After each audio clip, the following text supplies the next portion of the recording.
Bien, bonjour à tous. Donc il est à peu près l'heure, on n'a pas tout à fait atteint le quart d'heure béarnais, mais on va commencer comme on nous le propose.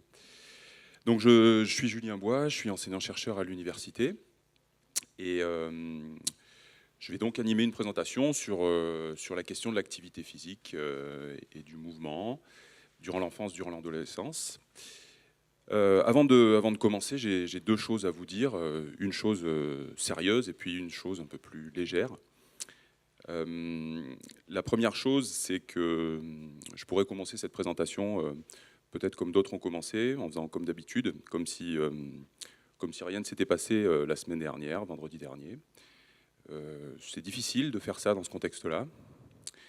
Alors, si comme moi, vous avez peut-être eu une petite voix avant de venir ce week-end ici, si vous êtes dit, mais est-ce que je ferais pas mieux de rester chez moi? Est-ce que j'aurais pas intérêt à voilà, écouter cette petite voix de la peur? Et puis, si finalement vous avez une autre petite voix qui vous a dit peut-être qu'il faut y aller finalement, eh bien, voilà, j'imagine que c'est quelque chose qui est un point commun, qui fonde notre humanité et qui fait que ce moment voilà, de partage, de se retrouver dans un même lieu, d'échanger des idées, de les confronter, de se contredire, de mélanger des hommes et des femmes dans un même milieu, c'est un moment important.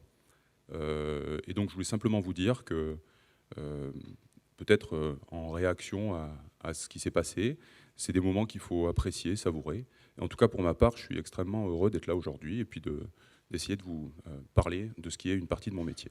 Voilà. Alors, pour parler des choses un peu plus légères, j'avais prévu de vous demander éventuellement une chose un peu particulière qui consisterait éventuellement à se lever pour assister le reste de la présentation.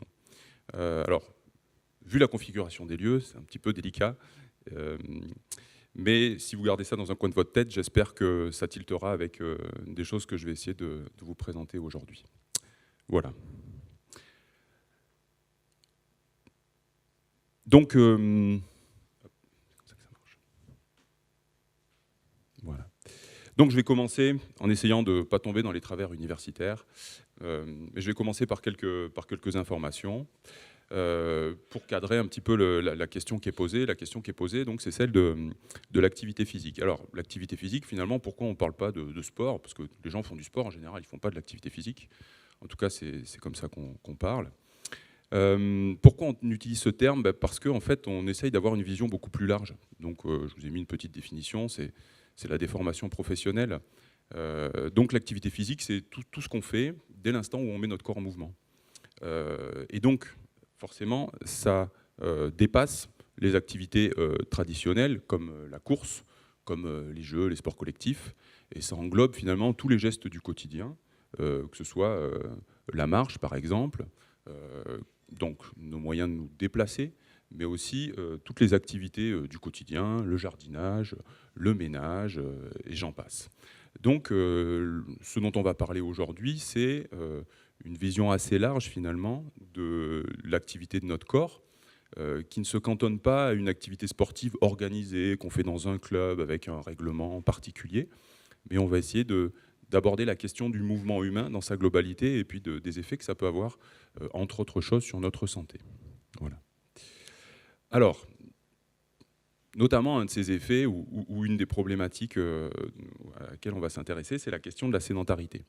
Hein, c'est un petit peu les deux revers de la même médaille, on pourrait dire, en tout cas, on peut le concevoir comme ça. Et cette question de la sédentarité, finalement, là encore une petite définition, pardonnez-moi, c'est finalement la situation dans laquelle notre dépense énergétique, elle est au point mort. Et donc, la dépense énergétique, elle se retrouve, par exemple, quand on est assis, quand on est couché, à peu près au même niveau que quand on dort. Et donc les comportements sédentaires, bien sûr, c'est le travail. Quand on est dans une position assise et quand on n'a pas un travail très physique, c'est le travail scolaire pour les enfants, pour les adolescents. Puis ça peut être aussi les transports collectifs, le bus, le métro, la voiture, ou des choses un peu plus classiques qu'on va mettre derrière ce type de comportement. Les jeux vidéo, la télévision, les tablettes et beaucoup d'activités en fait, qui sont liées à l'utilisation des nouvelles technologies. Donc, c'est ça l'objet des travaux que je mène, à essayer de quantifier quelle est l'activité physique humaine, quels sont les niveaux de sédentarité humains. Donc, pourquoi est-ce que ce courant de recherche s'est développé et comment est-ce qu'on mesure en fait ces questions-là? C'est une question qui est liée, en fait, c'est deux préoccupations liées. Avec des outils qui sont aussi liés aux nouvelles technologies. Je vous ai mis des petites photos. Ce sont des capteurs en fait, qu'on fait porter à des personnes, des capteurs qui se situent, qu'on porte avec une ceinture élastique, qui se mettent sur le côté, et qui permettent de quantifier tout ça de manière très précise. Ça fait assez peu de temps que ces capteurs-là existent, une quinzaine d'années. Il y en a certains qui en ont dans leur téléphone portable et puis qui peuvent arriver à obtenir des informations sensiblement identiques. Et c'est aussi pour ça, on va le voir, que c'est une question qui s'est très largement développée dans le champ scientifique. Alors, quand on parle d'activité physique et de sédentarité, pour évaluer tout ça, certaines organisations internationales, l'OMS par exemple, l'Organisation mondiale de la santé, ont proposé des recommandations. Alors, ces recommandations, c'est pour dire il serait bien que, dans un monde idéal, les enfants, et puis les adultes, et puis les seniors, aient une activité physique quotidienne d'un certain niveau. Et pourquoi est-ce que c'est important? Parce que derrière, ça va nous permettre d'évaluer si une grande partie de la population respecte ou pas ces recommandations. Alors, elles sont très simples. Chez les enfants, il est conseillé de bouger 60 minutes par jour, et si possible tous les jours. Donc 1 heure par jour, ça fait déjà pas mal. Alors chez les adultes, cette recommandation, elle est un petit peu plus faible, elle est de l'ordre de 30 minutes par jour. Alors quand on dit bouger, eh bien c'est plusieurs types d'activités. On parle d'activité physique modérée. L'activité physique modérée, c'est l'exemple typique, c'est la marche rapide. Donc c'est pas la marche quand on fait les boutiques, quand on s'arrête tous les 2 mètres pour regarder les soldes, c'est plutôt une marche continue, sans arrêt, à un rythme un petit peu soutenu. Ça correspond aussi à des activités quotidiennes comme le ménage, le rangement, bref. C'est une activité qui est soutenue, mais qui ne nous empêche pas de discuter avec quelqu'un, qui ne nous essouffle pas non plus, qui ne nous fait pas transpirer outre mesure. Et on parle aussi d'activités vigoureuses. Et donc là, on entend plus clairement voilà, le sport classique, c'est-à-dire les sports collectifs, la course à pied, etc. Donc idéalement, si on était des bons citoyens, puis qu'on respectait tous les préconisations de l'Organisation mondiale de la santé, il faudrait bouger au moins 30 minutes par jour. Et puis on va voir un petit peu plus loin pourquoi est-ce que c'est important et qu'est-ce que ça peut avoir comme répercussion. Alors, justement, il y a un certain nombre d'études qui ont été réalisées sur des adultes, sur des enfants, puis même sur des enfants tout petits. Je vous en donne quelques résultats, juste pour essayer de quantifier finalement à quel point est-ce que les humains d'aujourd'hui sont actifs, très actifs ou pas très actifs, en fait. Alors, cette première étude, elle porte sur des enfants. Elle est intéressante parce qu'il y a un échantillon assez gros, et c'est une étude qui vient d'Angleterre, avec des enfants, vous voyez, âgés de 7 à 8 ans. Globalement, les résultats, ils montrent que dans cette tranche d'âge, qui est, si vous avez des enfants, vous le savez, 7-8 ans, c'est un âge où il y a encore beaucoup d'énergie, puis il y a beaucoup de mouvements spontanés. Donc chez ces populations-là, chez ces enfants-là, de l'ordre de 7-8 ans, on est à peine à la moitié, une petite moitié, qui bouge de manière active plus de 1 heure par jour. Ça veut dire que l'autre moitié, bien sûr, est à des seuils inférieurs à 1 heure d'activité par jour. Quand on regarde un peu plus en détail, en fait, c'est assez différencié entre garçons et filles, puisque chez les filles, on est à peu près à 38% et puis 63% chez les garçons. Donc, premier enseignement, c'est que même chez des enfants relativement petits, ce qui serait idéal de faire en termes d'habitude de vie, eh bien, en fait, c'est pas toujours respecté. Et globalement, ça l'est pas trop. Et puis, il y a cette différence entre garçons et filles qui montre que dès cet âge-là, il y a des comportements qui sont bien différenciés. Alors, qu'est-ce qui se passe chez les adolescents? En fait, chez les adolescents, on observe des écarts avec ces recommandations qui sont encore plus marquées. J'ai essayé de vous mettre sur ce graphique des informations synthétiques sur ce qui se passe à l'échelle mondiale, en Europe, en France, et puis plus particulièrement ici dans le sud-ouest, dans 2 villes du coin. Donc, je ne sais pas si vous arrivez à lire, mais à l'échelle mondiale, grosso modo, il y a 20% de la population qui respecte ces recommandations. Quand on regarde en Europe, on a des disparités très fortes entre les deux sexes, à peu près 21% chez les filles et 52% chez les hommes. Et puis, en France, on n'est pas forcément les meilleurs élèves sur cette question-là. Et là, il y a, là encore, un écart important entre garçons et filles, d'accord ? Dans le cadre d'études qu'on a coordonnées, on a travaillé avec des collègues espagnols et puis du coup, on a pu récupérer des informations plus spécifiques sur la ville de Tarbes, sur un échantillon qui vient d'ici, et puis sur des adolescents qui habitent à Huesca. Et là encore, on trouve un niveau de respect de ces recommandations qui est très faible, 11% chez les filles, 26% chez les garçons, alors qu'en Espagne, on a des taux qui sont beaucoup plus importants. Et ce que ça nous apprend, tout ça, c'est qu'il est difficile en fait d'appréhender ces habitudes de vie, ces comportements de vie, sans les replacer dans le contexte dans lequel se mettent en place ces comportements. Et en particulier, vous voyez que entre 2 villes qui sont très proches l'une de l'autre, mais qui sont de cultures différentes, qui sont liées aussi à des urbanisations différentes, eh bien en fait, il y a des écarts extrêmement forts. Ce qui veut dire que quand on va chercher à intervenir pour essayer de changer ses habitudes, il va bien falloir prendre en compte le contexte dans lequel on réalise ces interventions.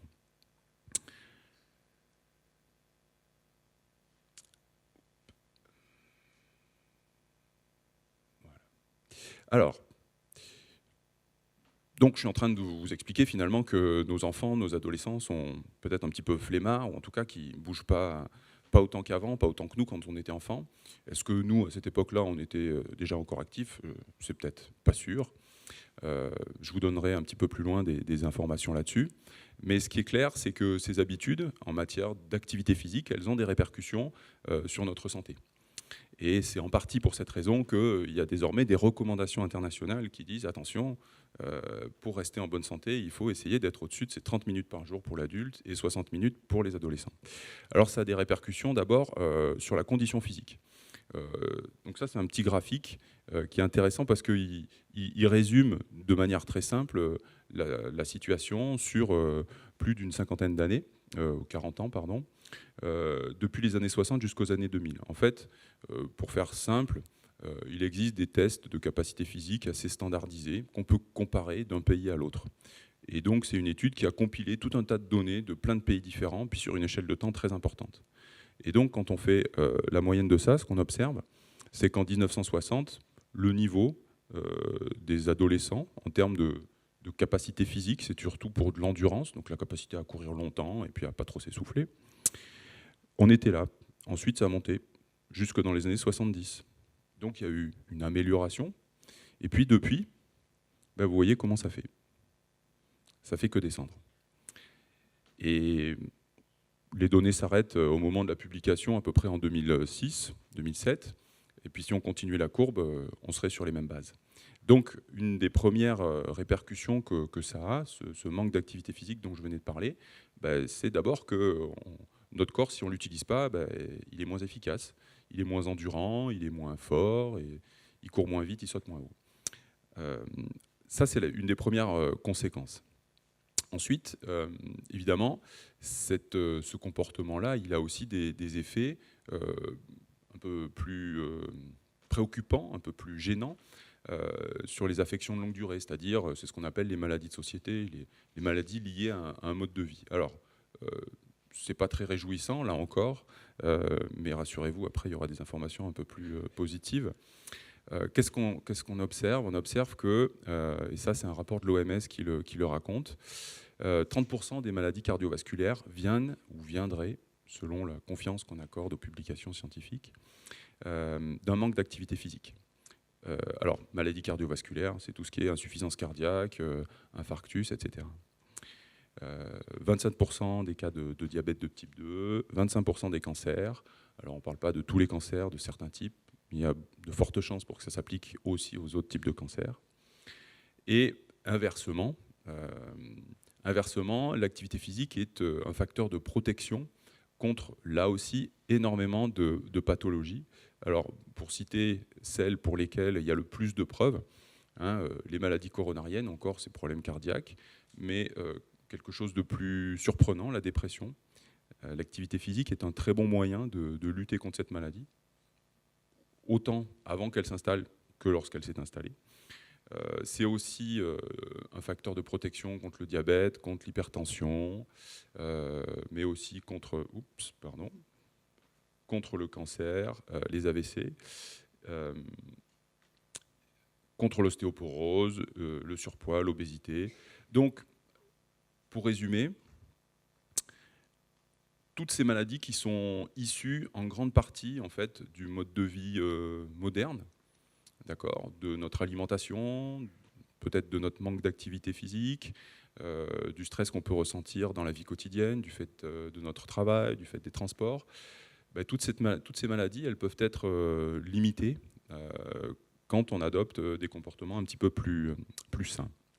Donc moi j'ai souvent coutume de dire qu'il n'y a pas de médicament aussi efficace et aussi peu coûteux que le sport et l'activité physique pour rester en bonne santé.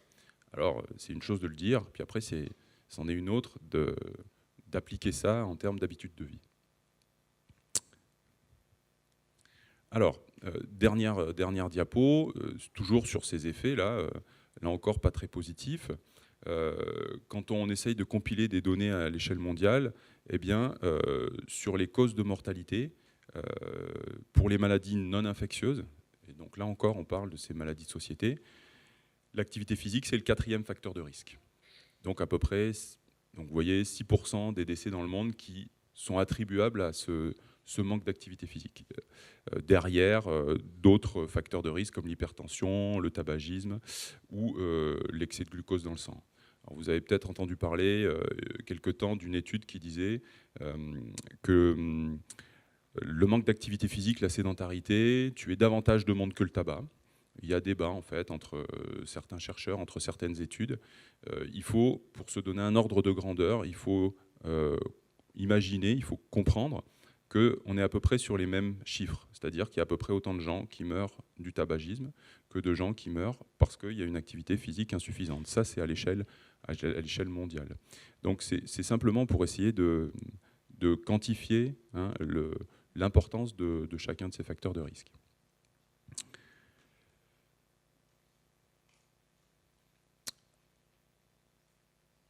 Alors, un des points importants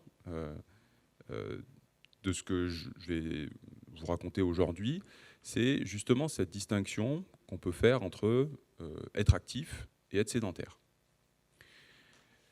Ça, c'est un point important, parce qu'en fait, ces deux comportements ont des effets assez indépendants sur notre corps, puis sur notre santé. Autrement dit, on pourrait penser que quelqu'un qui est actif, qui court, qui fait son jogging tous les jours entre midi et 2, il n'aura pas de problème, même s'il est très sédentaire par ailleurs, parce que en gros, le temps qu'il passe assis ou couché va être compensé par le temps qu'il va passer à courir ou à marcher en montagne, ou bref, à faire d'autres activités physiques. En fait, c'est pas comme ça que ça marche. En fait, l'activité physique et la sédentarité ont des effets distincts. Donc la sédentarité, on vient de le voir, globalement, elle a des effets néfastes pour notre santé, pour plein de raisons physiologiques. Et dans le même temps, l'activité physique, elle a des effets positifs. Et on peut avoir les deux de manière simultanée. Autrement dit, si je prends l'exemple d'un cadre de chez Total ou de chez Turbomeca, puisqu'on est ici sur le territoire de ces entreprises, quelqu'un peut arriver à 8h du matin à son bureau, passer toute une matinée à travailler devant son ordinateur, prendre une pause d'1 heure entre midi et 2, aller se promener sur les bords du Gave, courir ou que sais-je encore, et puis revenir l'après-midi et puis repasser à nouveau 4 heures ou 5 heures, ou peut-être plus encore, derrière son ordinateur. Et donc, on arrive à des situations où la personne peut être à la fois très active et respecter les recommandations dont je parlais, donc bénéficier de cet avantage-là en termes de santé, et en même temps très sédentaire. Et le problème, c'est que l'un ne compense pas l'autre. Et donc on peut avoir, pour ces deux comportements, un mélange d'effets positifs et négatifs. Alors, pour essayer de préciser un petit peu ce que je raconte, c'est un graphique qui est avec des termes anglais, je m'en excuse, mais je pense qu'il reste compréhensible. C'est une étude qui porte sur des gens qui sont tous actifs. Eux, ils respectent tous, c'est des bons citoyens, ils sont tous au-dessus de 30 minutes par jour.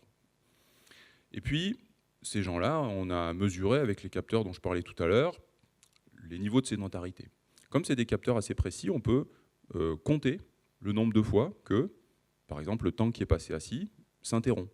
Parce qu'on va boire un café, parce qu'on va voir un collègue, parce qu'on se lève pour parler au téléphone, par exemple. Et donc, on a réparti tous ces sujets en 4 groupes, selon qu'il y avait beaucoup d'interruptions dans leur temps sédentaire ou pas beaucoup.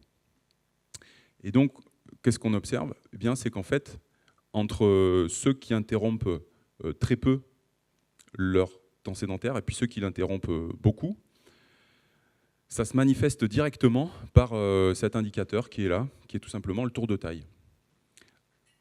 Autrement dit, des gens qui sont actifs physiquement, tous, dans des niveaux comparables, d'accord ? Selon qui vont connaître des temps sédentaires très longs sans interruption, ou des temps sédentaires avec beaucoup d'interruptions, eh bien en fait, ils vont accumuler un surpoids différent.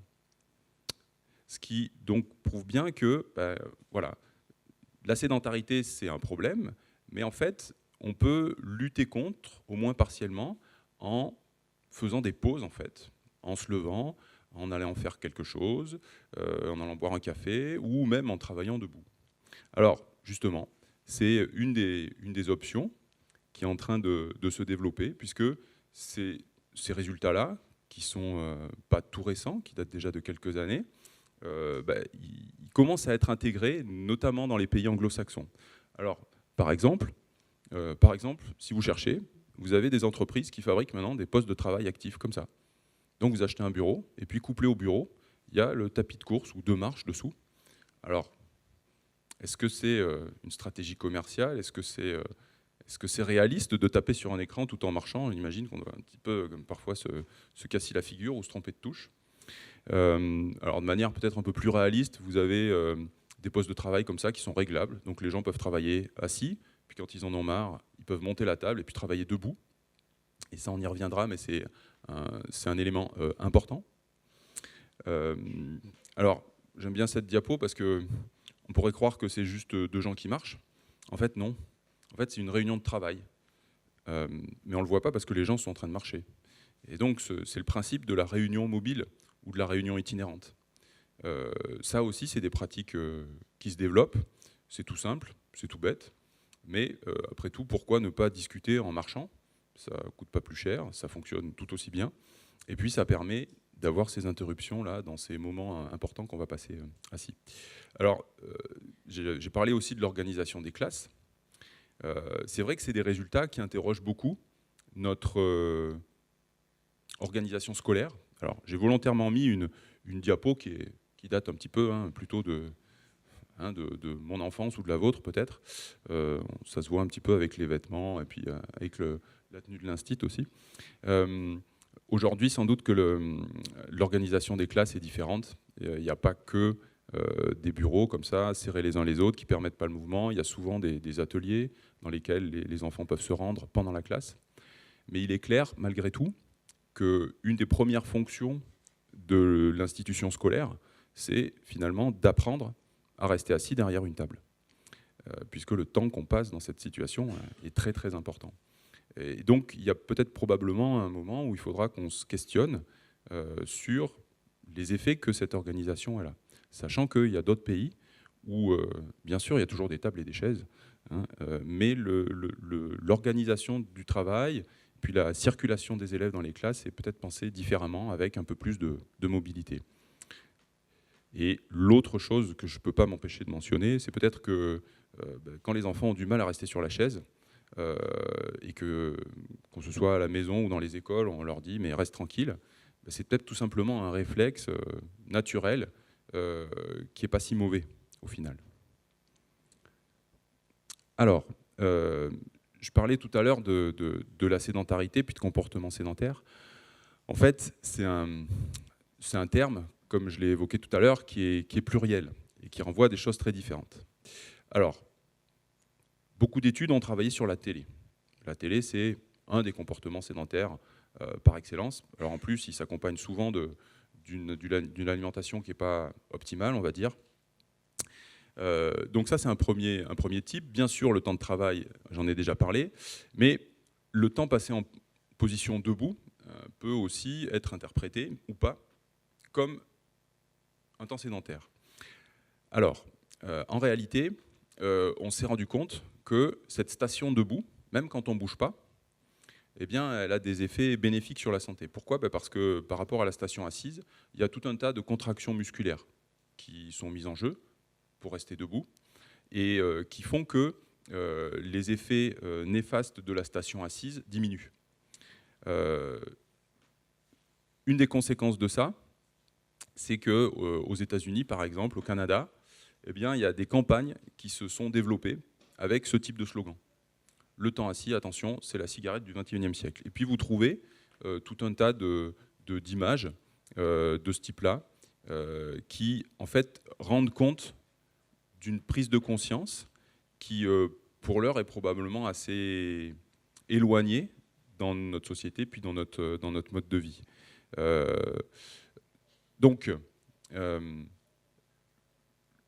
la question qui arrive à partir du moment où on a pris conscience, je dirais, de cette question-là, c'est on a proposé des recommandations pour l'activité physique en disant les gens ne sont pas assez mobiles, il faut qu'ils bougent, il faut qu'ils se dépensent parce qu'on va les aider à être en meilleure santé.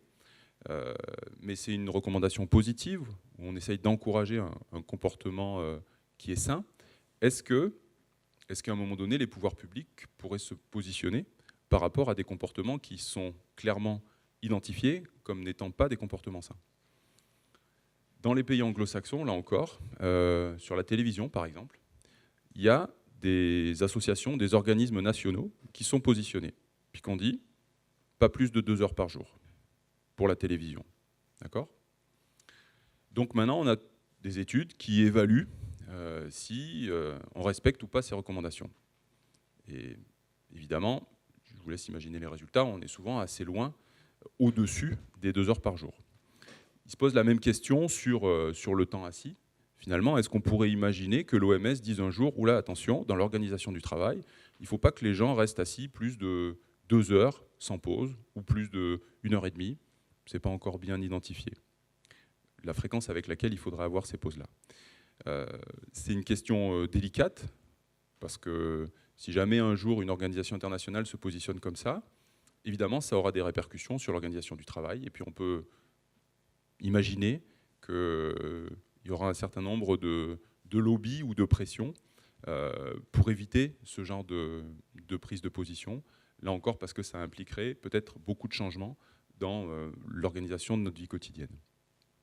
En tout cas, ce que je voulais vraiment essayer de faire passer comme message, c'est qu'il y a beaucoup de pays où cette réflexion, puis cette prise de conscience autour des habitudes quotidiennes qu'on ne questionne pas, comme la manière dont on travaille, la posture qu'on a, il y a beaucoup de pays où cette réflexion est nettement plus avancée que la nôtre. Alors, c'est en partie lié au fait que peut-être les problèmes de santé, d'obésité par exemple, aux États-Unis sont nettement plus graves que chez nous.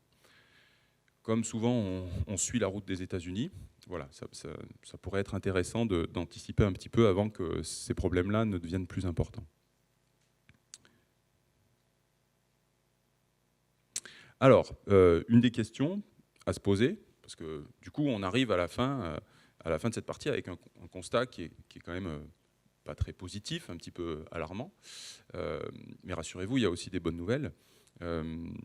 La question qui se pose, c'est finalement pourquoi est-ce qu'on est dans cette configuration-là, et du coup, si on a des causes, comment est-ce qu'on peut essayer de changer cet état de fait ? Alors, Les causes, bien sûr, elles sont liées à des tendances séculaires contre lesquelles il est difficile de s'opposer. La première, c'est par exemple le changement, le passage d'une économie très basée sur l'agriculture, qui impliquait un travail physique important, à l'open space. Oui, ouais, l'open space, forcément, il implique un mode de vie bien différent. Dans les causes, bien sûr, il y a aussi tout le progrès technique, les transports en commun, bien sûr, le développement de la voiture, tout le développement technique et technologique, petit à petit, est venu morceler des moments qui étaient des moments, parfois des moments de contacts sociaux. J'aime bien cette image-là des laveuses au bord de la rivière. Ça paraîtrait aujourd'hui complètement saugrenu d'aller au bord de la rivière pour battre son linge. Et pourtant, pendant des siècles, c'est ce qui s'est fait. Les changements sont réalisés de manière très rapide et très brutale. Et on a encore peut-être du mal à mesurer tout ce que ça implique. Donc, bien sûr, ça, ce sont des changements positifs. Moi, je suis content aussi d'avoir une machine à laver, et puis une voiture, et puis d'avoir des métros et des trains. Mais il faut mesurer aussi ce que ça implique pour notre propre fonctionnement. Alors, une des autres causes, qui est peut-être plus intéressante, c'est, et que là, on va pouvoir peut-être remettre en cause, questionner, et puis peut-être faire évoluer, c'est certaines normes sociales. Premier exemple, le lien qu'on fait, ou pas d'ailleurs, entre la réussite scolaire, le travail scolaire, et puis les activités sportives. Il y a beaucoup d'établissements scolaires dans lesquels mettre en place des activités sportives supplémentaires, d'accord, qui viendraient éventuellement grignoter une partie de l'emploi du temps, pose problème. Pourquoi ça pose problème? Et puis pour certains parents aussi parfois. Pourquoi ça pose problème? Parce que souvent, en fond, il y a cette idée que c'est des activités concurrentes et que tout le temps qu'on va passer à faire du sport, à s'entraîner, peut-être que ce n'est pas du temps qu'on va passer à faire ses devoirs, à apprendre, et que peut-être au final, les résultats scolaires vont s'en ressentir. Alors je laisse de côté la problématique des athlètes de haut niveau avec des volumes d'entraînement très importants, qui est une problématique spécifique. Mais si on parle simplement d'une activité physique de quelques entraînements par semaine, disons jusqu'à 3 ou 4 entraînements par semaine, d'accord ? Cette question-là, de l'effet néfaste de l'activité physique sur les résultats scolaires, en fait, elle est totalement battue en brèche par les études qui portent sur ce sujet. Et globalement, ce que montrent ces résultats, c'est soit c'est complètement indépendant, autrement dit, il y a des élèves qui sont très bons à l'école et qui font beaucoup de sport, il y a des élèves qui sont bons à l'école et qui ne font pas de sport, et inversement, il y a des élèves qui font du sport et puis ça ne les aide pas à être meilleurs à l'école. Donc soit c'est indépendant, soit il y a aussi un certain nombre d'études, c'est pour ça que la question n'est pas tranchée, qui montrent au contraire un effet positif. Et cet effet positif de l'activité physique sur les résultats scolaires, il pourrait notamment s'expliquer par des effets sur l'attention. Et en gros, l'idée c'est que l'activité physique permettrait de développer, d'améliorer la capacité des élèves à se concentrer, à rester focalisés sur une même tâche. Et ça, évidemment, c'est positif pour le travail scolaire. Alors, autre norme sociale peut-être contre laquelle il faudra se battre, en tout cas qu'il faudra questionner, c'est sans doute une de nos spécificités culturelles, peut-être franco-françaises. Donc, je vous ai mis la statue du penseur de Rodin, et puis ces mots de Descartes, vous savez, je pense donc je suis, cogito ergo sum, je pense donc je suis. Et moi, j'aimerais bien mettre en face du penseur de Rodin le disco-ball. Descartes, il n'a pas dit je lance le disque donc je suis. Il n'a pas dit je cours donc je suis. Descartes, il a mis l'accent sur les forces de l'esprit, les forces de la pensée.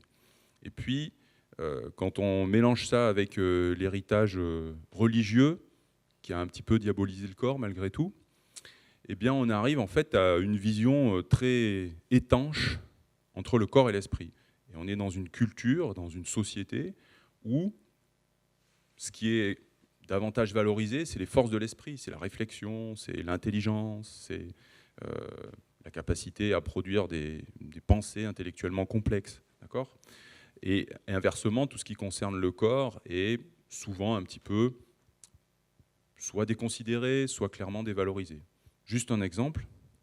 Vous savez peut-être qu'un ancien acteur, fort connu, champion d'haltérophilie, d'accord, est devenu gouverneur de l'État de Californie, aux États-Unis. Cet acteur, c'est Arnold Schwarzenegger. Donc sa première vie, ça a été champion de culturisme. Et dans ce pays, cette personne-là, elle a réussi à occuper un poste incroyable, donc gouverneur de l'État de Californie, qui est un pays, une puissance économique au moins égale à celle de la France. Imaginez transposer ça dans notre pays. Alors, je me suis questionné, c'est quoi l'équivalent d'Arnold Schwarzenegger dans notre paysage politique? Alors, évidemment, j'en ai pas vraiment trouvé, mais je me disais peut-être que, imaginez par exemple Bernard Laporte, j'ai rien contre lui, hein, mais disons qu'il a, ni pour d'ailleurs, mais qui a effectué, qui a eu des fonctions ministérielles importantes. Malgré tout, il est resté ministre des Sports. Est-ce qu'on aurait pu imaginer Bernard Laporte Premier ministre dans notre pays? Vous voyez que c'est un petit peu bizarre. Pourquoi? Probablement parce qu'on associe, on attribue finalement à cette carrière sportive, à ce lien avec l'activité physique, eh bien, des caractéristiques un petit peu subalternes par rapport à des gens qui ont un parcours plus prestigieux comme l'ENA, comme Sciences Po et autres. Les Américains sont beaucoup plus pragmatiques. Après tout, si un champion de culturisme, il a les compétences, pourquoi ne pas l'imaginer gouverneur de Californie? Et je pense que de ce point de vue-là, il y a un certain nombre de croyances dans notre pays qu'il faut parfois questionner.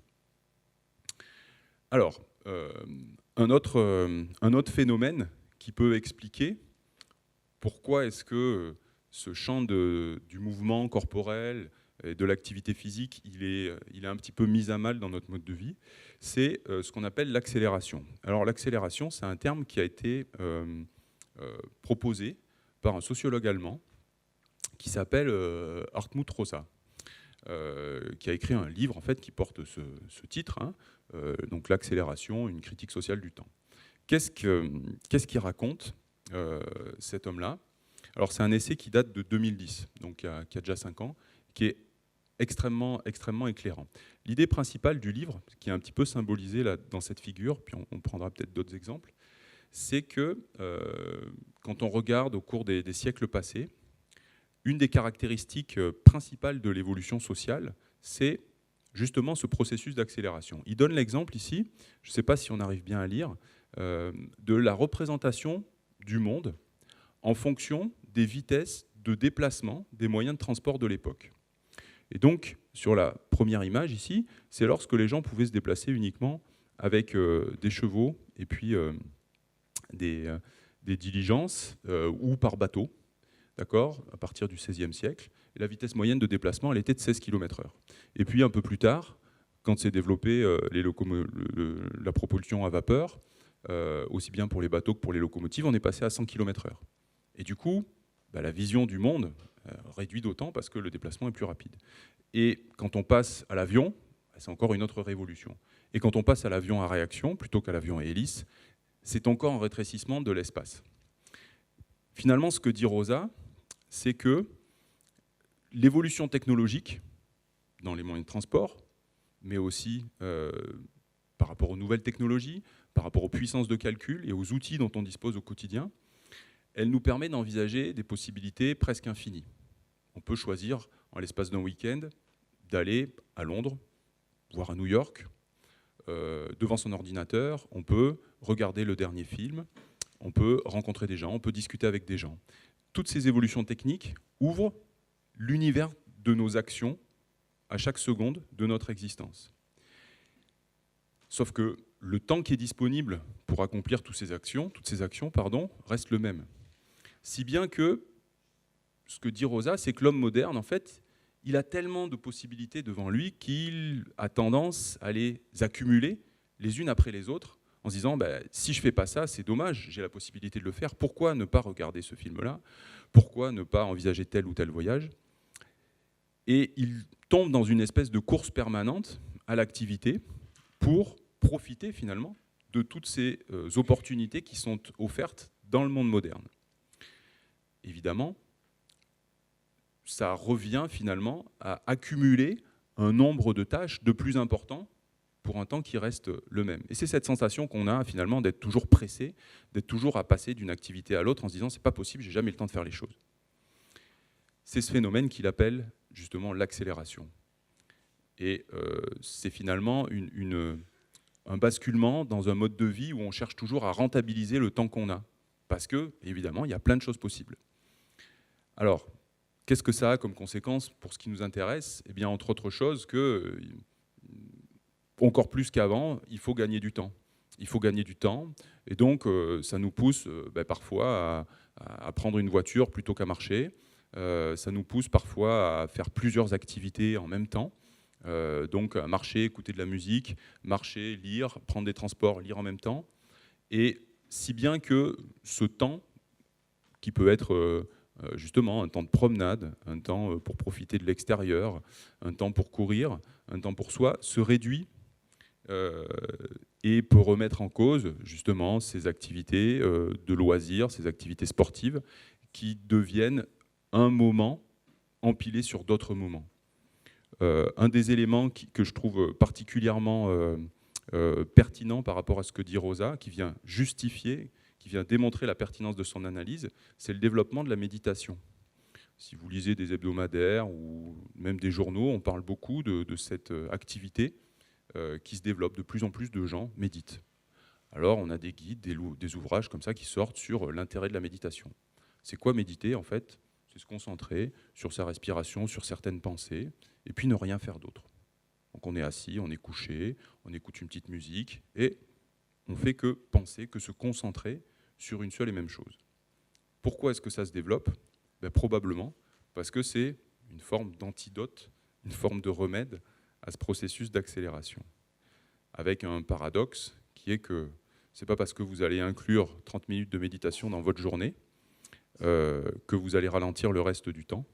Et voire même si vous faites ces 30 minutes-là pour ensuite vous dire tout le reste de la journée je vais speeder, mais au moins pendant ces 30 minutes-là je vais me ralentir, je ne suis pas sûr qu'on soit dans la philosophie qui vient, qui a porté la méditation dans nos cultures.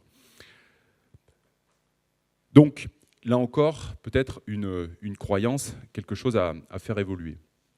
Alors, justement, sur les actions, puis sur les solutions. Un mot sur ce qui se passe en termes de recherche. En fait, la recherche est en train de s'emparer de l'activité physique, un peu sur le même modèle que sur le médicament. Autrement dit, on est en train, puisque l'activité physique est clairement identifiée maintenant comme un comportement qui a des effets positifs sur la santé, on est en train de se dire, très bien, quelle activité physique ? Quelle intensité, quelle durée, quelle fréquence, etc. Et donc, il y a énormément d'études qui se développent pour essayer de quantifier ça. Le modèle, c'est ce qu'on appelle ces études, ces essais cliniques randomisés. En gros, on prend des sujets, on fait 2 groupes qu'on constitue au hasard, puis il y en a un à qui on va donner un placebo et un autre à qui on va donner un médicament. Dans les études sur l'activité physique, ça veut dire qu'il y a un groupe contrôle qui ne va pas avoir des séances d'activité physique régulières, un groupe à qui on va en proposer, et puis on mesure les effets que ça va avoir à long terme. Le but, encore une fois, maintenant, c'est plus de montrer que ça marche, l'activité physique, et que ça améliore la santé. Le but, c'est comprendre qu'est-ce qu'il faut proposer aux gens pour que non seulement ils fassent du sport, mais quand les propositions s'arrêtent, ils continuent d'en faire. Et que le changement d'habitude qu'on a induit pendant un temps perdure.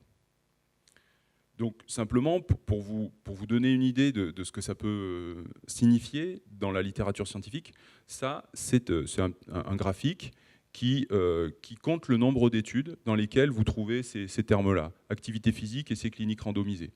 Bon, ce que je veux simplement vous montrer, c'est que vous voyez, pendant des années, ça n'intéressait personne. Puis il y a une rupture à peu près à ce moment-là, ou à ce moment-là. Et aujourd'hui, on est clairement dans un nombre absolument exponentiel de travaux scientifiques qui portent sur ces questions, qui sont surtout réalisés dans les pays anglo-saxons, parce que là, il y a clairement eu une prise de conscience qu'il fallait s'emparer de cette problématique, et puis trouver des moyens d'inciter les gens à changer de comportement de manière durable. Alors, en termes sur la question du que faire finalement, comment lutter contre ça, et puisque peut-être certains d'entre vous, a priori de manière certaine même, sont parents, quelques conseils. On reproche souvent aux scientifiques ou aux intervenants de ne pas se mouiller puis de rester sur un plan théorique. Donc moi j'ai essayé de ne pas faire ça. Donc première chose, qu'est-ce qu'on peut conseiller? Tout d'abord, le rôle de l'exemple. Hein, faites ce que je dis mais faites pas ce que je fais, ça ne marche pas. Par contre, ce qui marche, et là encore, c'est bien démontré sur le plan scientifique, les comportements qu'on observe au sein de la famille, c'est clairement un vecteur d'apprentissage très très fort, très très important. Donc, faire soi-même, c'est aussi donner à ses enfants l'habitude de faire. Autre facteur d'impact, c'est ce que j'appelle filtrer les expériences. Qu'est-ce que j'entends par là? Les parents sont des filtres à expérience pour les enfants, d'autant plus que l'enfant est jeune. Pensez à ces situations que vous avez peut-être vécues. Les enfants tout petits qui apprennent à marcher, qui ont entre 1 an et demi et 3 ans, souvent sont assez instables et tombent. Et souvent, un enfant qui tombe, surtout quand il tombe un peu fortement, la première chose qu'il fait, en se relevant, c'est qu'il regarde sa mère ou son père, celui qui est à côté. Et en fait, en fonction de la réaction qu'il va observer sur le visage de son père ou de sa mère, il va se mettre à pleurer ou pas. Et si la réaction du père, c'est de dire, ou de la mère, « Ouh là là, mais tu as dû te faire très mal parce que tu as pris une bonne gamelle », il y a de bonnes chances qu'il pleure. Si par contre, on lui dit, « Ne t'inquiète pas, c'est pas grave », il y a de bonnes chances qu'il continue de jouer comme si rien ne s'était passé. Et l'idée, c'est que ce rôle qu'on va avoir pour aider l'enfant qui n'est pas encore suffisamment mature sur le plan cognitif, et puis qui n'a pas forcément accumulé suffisamment d'expérience pour interpréter tout seul ce qui lui est arrivé, ce rôle qu'on a est déterminant. Et donc, bien sûr, quand les enfants commencent à faire des activités sportives, y compris quand ça se passe mal, les réactions qu'on va avoir vont grandement conditionner le fait que l'enfant perdure, continue l'activité ou au contraire décide de l'arrêter.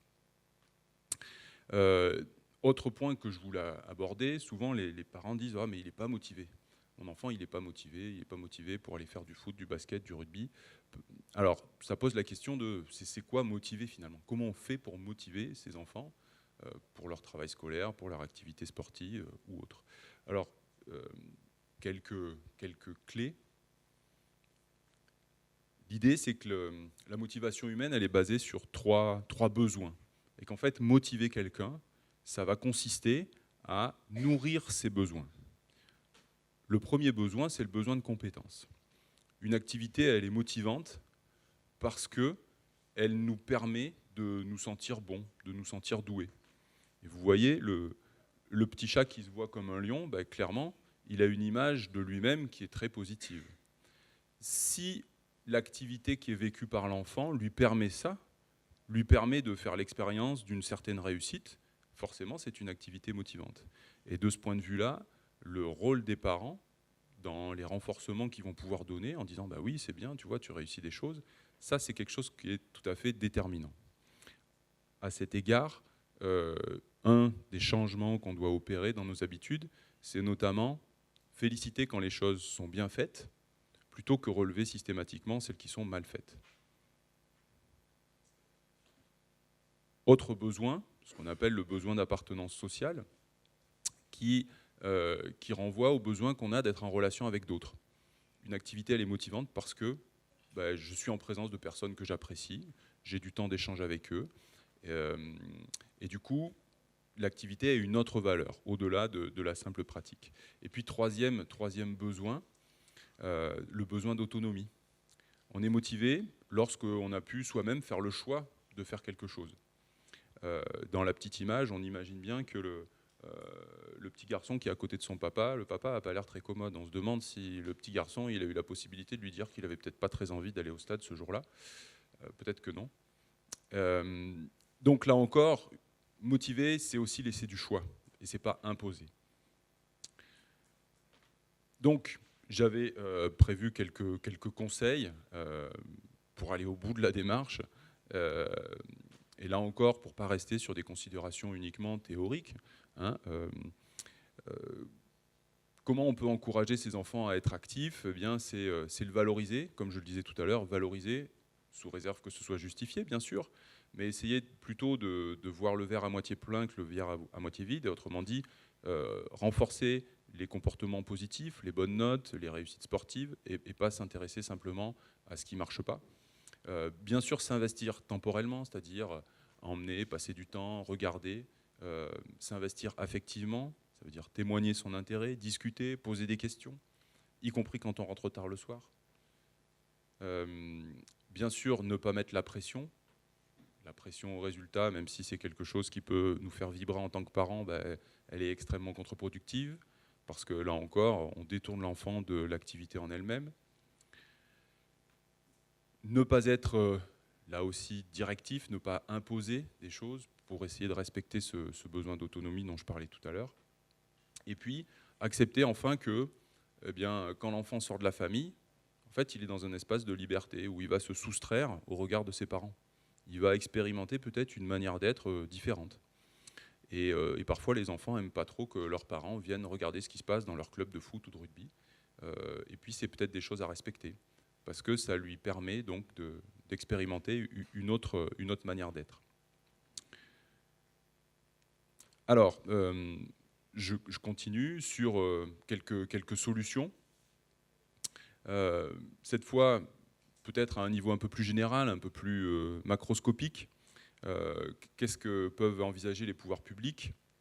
Alors, il y a un courant de recherche qui est bâti sur quelques idées, qui s'est développé autour de ce bouquin. Le bouquin, c'est un livre anglais qui s'appelle Les Nudges. Les nudges, c'est un terme anglais qui désigne, to nudge, ça veut dire mettre un petit coup de coude, donner un petit coup de pouce, inciter quelqu'un à faire quelque chose, pas par la force, mais voilà. La traduction, vous la voyez, c'est la méthode douce pour inspirer la bonne décision. Ces nudges viennent de travaux d'économistes qui ont intégré en fait des connaissances sur les neurosciences, des connaissances sur la psychologie sociale. Alors, je vais vous donner deux exemples.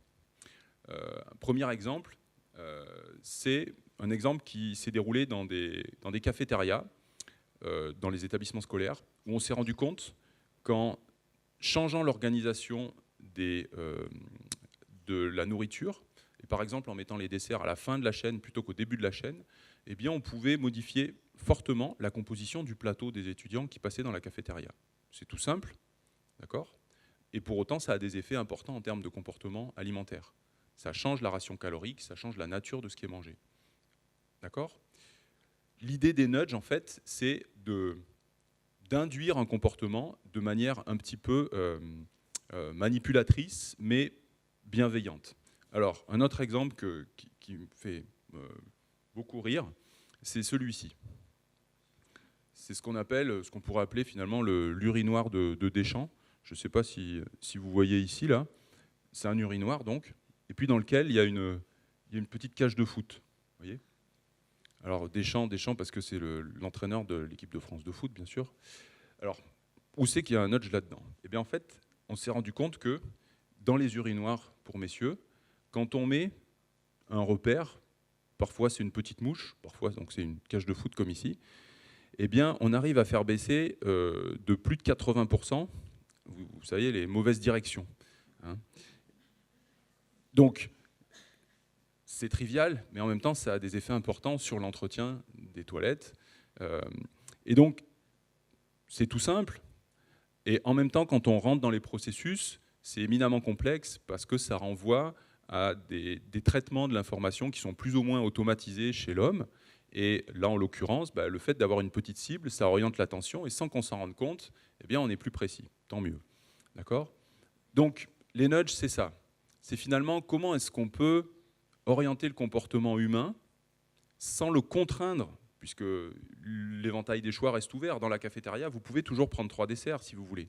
Mais peut-être que si vous avez déjà pris 2 entrées puis un plat de résistance, vous vous dites, bon, je vais peut-être pas prendre 3 desserts aujourd'hui. Eh bien, c'est ça, en fait, qui est en jeu dans ces travaux-là. Et là encore, ça questionne l'organisation, par exemple, urbaine. Est-ce que quand on ne met pas de pistes cyclables ou de trottoirs suffisamment larges, est-ce qu'on est en train d'inciter à des comportements sains ? Évidemment, probablement que non. Toujours au niveau structurel et macroscopique, pour terminer en fait cette présentation, deux de expériences en fait, qui existent déjà en France. La première, c'est le sport sur ordonnance. En fait, c'est une stratégie qui s'est développée d'abord dans l'Est de la France, à Strasbourg, si ma mémoire est bonne, et puis qui commence à développer à Biarritz. Et le principe, en fait, c'est d'associer des médecins qui délivreraient des prescriptions d'activité physique et qui seraient en lien avec un réseau de clubs ou d'éducateurs sportifs mis en place par la ville, si bien que la personne, une fois qu'elle a vu son médecin, elle peut se retourner vers un ensemble d'acteurs qui vont l'accompagner dans la démarche d'une reprise d'activité et puis d'une activité physique régulière. Donc ça, certaines villes s'en emparent. Là encore, aux États-Unis, ils ont beaucoup d'avance sur nous, mais c'est des choses qui commencent à se développer un petit peu par ici. Et puis, dernier exemple, ça c'est un projet qu'on est en train de développer, nous, ici, localement. C'est un projet qu'on a appelé Capacité. Alors CAPAS, c'est un acronyme, c'est Centre pour l'amélioration et la promotion de l'activité physique. Alors en mettant capacité, il y avait un petit jeu de mots qui n'était pas inintéressant. L'idée de ce projet, pour lequel donc, on a demandé des fonds européens, c'est construire. Alors c'est un projet qui est transfrontalier, puisqu'il se fait en collaboration avec des chercheurs espagnols de l'université de Saragosse, en collaboration aussi avec la ville de Huesca et la ville de Tarbes, qui sont partie prenante de ce projet. Le but, c'est donc que les villes construisent des bâtiments dédiés à la promotion de l'activité physique et que les universités interviennent pour accompagner ces actions, pour en développer de nouvelles et surtout pour évaluer leur efficacité. Voilà, donc au-delà des constats qui ont été faits, on essaye aussi de travailler à une modification, si possible, durable de ces comportements. Voilà, j'en ai terminé. Je vous remercie.